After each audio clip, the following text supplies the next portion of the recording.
Hey everyone, how's it going? Today I want to talk a little bit about Boeing, probably best known today for their commercial airliners. When it comes to Boeing's military aircraft, most people probably think of their bombers, and in general, their large multi-engine aircraft. Think back to World War II and think of Boeing. What comes to your mind? If I had to hazard a guess, you may be thinking of the B-17 or perhaps the B-29, certainly two of their more iconic designs. Certainly you wouldn't be thinking of something small. However, what if I were to tell you that Boeing also tried to break into the world of fighter aircraft in World War II, making quite an impressive design at that? And yes, Boeing did have a fighter in World War II in the P-26P shooter, but that was only at the very beginning of the war. The aircraft we're talking about today appears towards the end of the war, an aircraft designed as a multi-role carrier-based fighter that would ideally be the scourge of Japanese carriers and the Japanese mainland. This is the Boeing XF8B. The story of this design begins sometime in 1942, roughly a year into direct United States participation in World War II.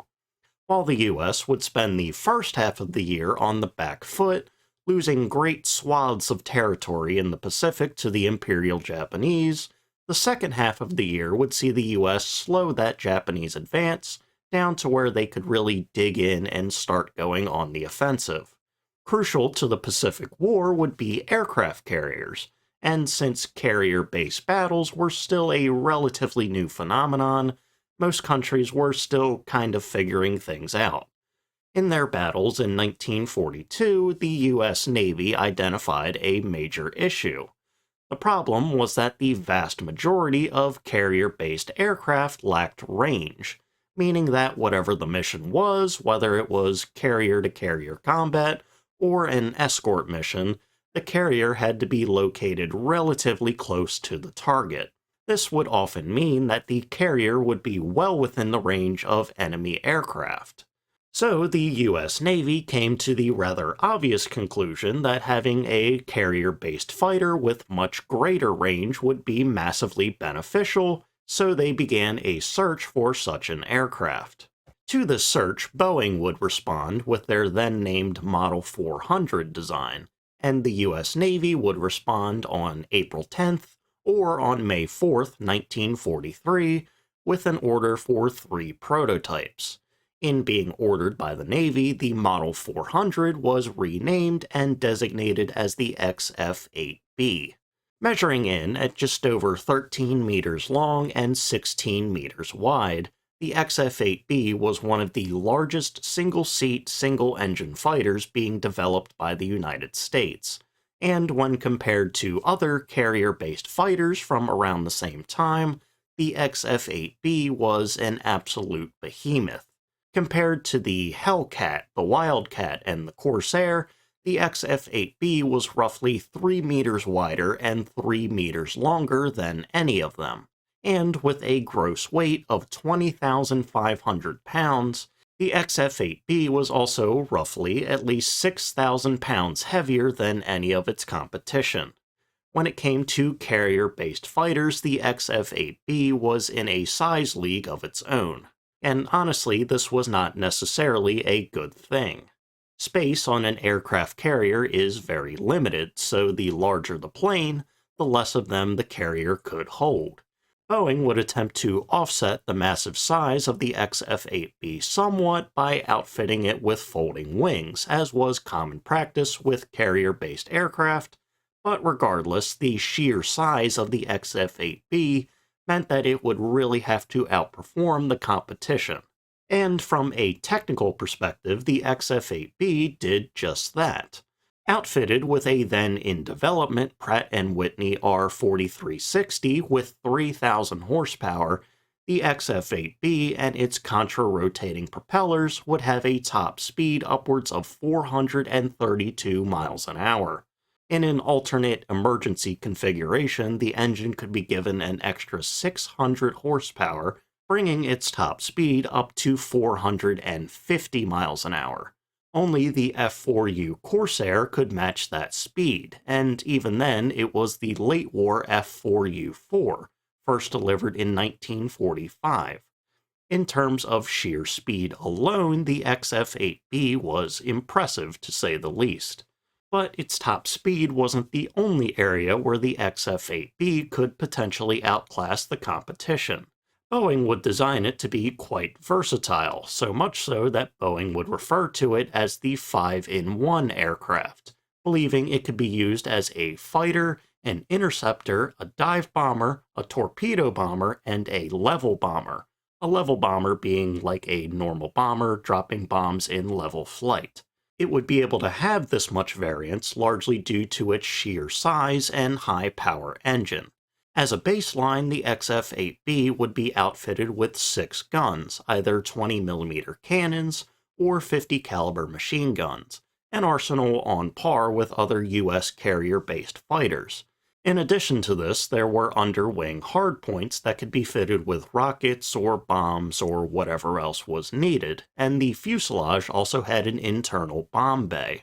With the combined capacity of the hardpoints and the bomb bay, the XF8B could hold upwards of 6,400 pounds of bombs, or 2 2,000-pound torpedoes.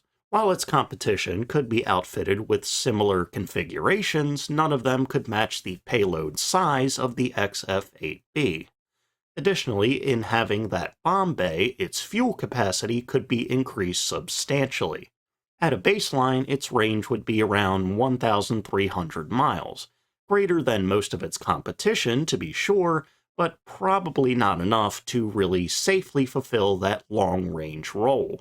But with the bomb bay and the addition of wing-mounted drop tanks, its range could more than double, nearly triple, up to 3,500 miles max. This maximum range could potentially put it on par with Boeing's bombers. If the range of the XF-8B could truly be 3,500 miles, it would make for an amazing long-range fighter or escort fighter.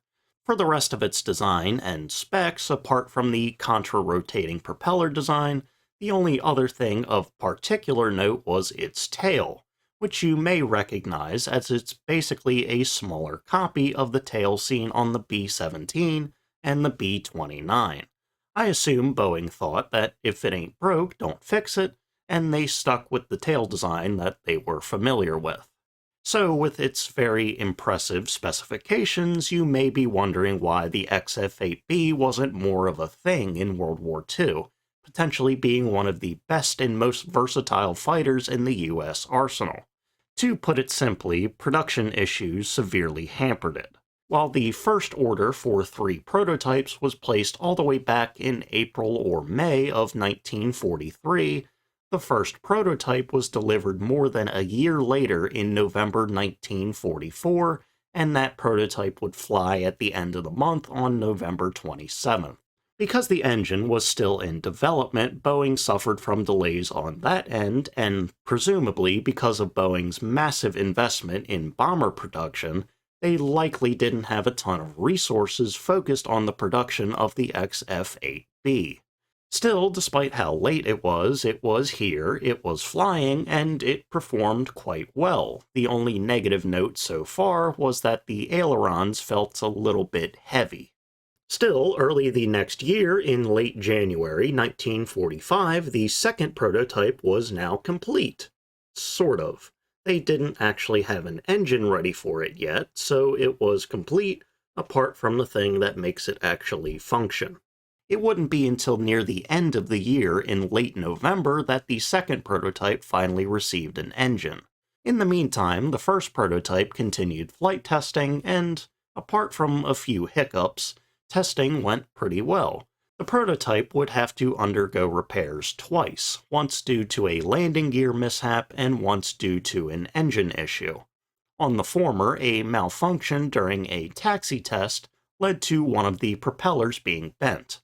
But 19 days later, the plane was fixed and was back in the air. On the latter, the engine needed some work. No other damage to the plane otherwise. After about 2 months, from mid-August to mid-October, the plane was back in the air. Throughout the testing, the heavy ailerons were still a noted issue, and they found that the brakes were a bit weak, but otherwise it was a pretty well-received plane. On the other end, though, there was a much bigger problem that had absolutely nothing to do with the plane itself. Recall from the beginning how some of the intended goals of the XF8B were to be used in carrier battles against the Japanese, and to be used against the Japanese homeland. Well, since the Japanese surrendered in mid-August 1945, and there was only one functioning XF8B, this put those goals in a bit of a tight spot.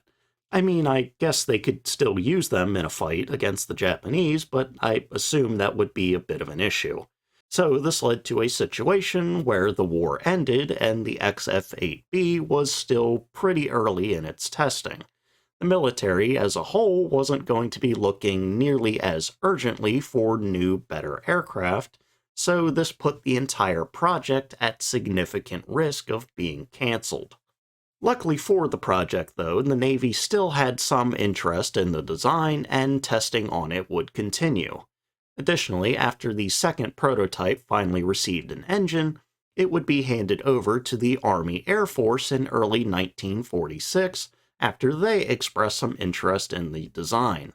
Shortly thereafter, in April 1946, an engine failure brought an end to the second prototype, and instead of fixing it, the third prototype was complete and was brought in to replace the second one. After roughly a year or so of testing with the Army Air Force, both the second and third prototypes were returned to the Navy, where eventually, sometime after 1950, all three prototypes would be scrapped.